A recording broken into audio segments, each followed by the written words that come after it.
শুভ দুপুর বন্ধুরা। আজকে কি রান্না করেছি চলো তোমাদের সাথে শেয়ার করি। আগে গরম গরম ভাতটা আগে বাড়ি, তারপরে দেখাচ্ছি। সবে ভাতটা নামিয়েছি, ওভেন থেকে নামিয়েছি। ভাতটা একটু গলা গলা মতো হয়েছে আজকে। গরম গরম ভাত প্রথমেই বেড়ে নিই, তারপরে তোমাদের সাথে শেয়ার করব কি রান্না করেছি।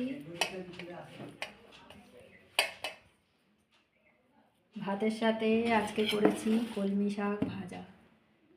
কেমন হয়েছে জানাবে অতি অবশ্যই। কলমি শাক ভাজা একটুখানি আমি দিয়ে দিলাম,